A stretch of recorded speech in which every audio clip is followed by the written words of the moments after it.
أكدت مصادر خاصة أن الفنانة عبلة كامل قررت إنهاء مشوارها الفني من خلال ابتعادها عن التمثيل وإعلان اعتزالها للدائرة المحيطة بها. السلام عليكم. لا تنسوا الإعجاب بالفيديو والاشتراك في القناة تشجيعا لنا لنستمر بنشر المزيد إن شاء الله. وقالت المصادر أن عبلة كامل غيرت جميع أرقامها لرغبتها التامة في الابتعاد وعدم وصول أي شخص لها، لافتة إلى أنها ختمت مسيرتها الفنية بالجزء الخامس من مسلسل سلسال الدم.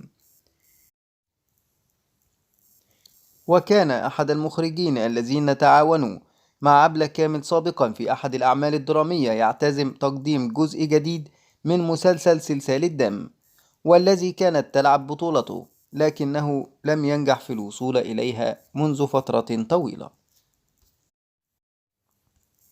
وتخرجت الفنانة عبلة كامل من كلية الآداب قسم مكتبات عام 1984، وبدأت نشاطها الفني في مسرح الطليعة، وكان أول عمل لها المشاركة في مونودراما نوبة صحيان، ثم عملت مع محمد صبحي في مسرحية وجهة نظر، مع لينين الرملي في مسرحيات عديدة منها وجع دماغ والحثة.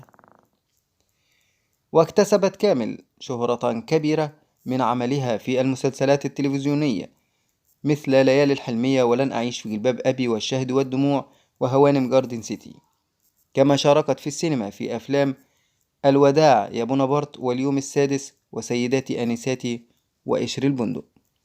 وشاركت عبلة كامل في سينما الشباب في أفلام الليمبي وكلم ماما واللي بالي بالك وخالتي فرنسا.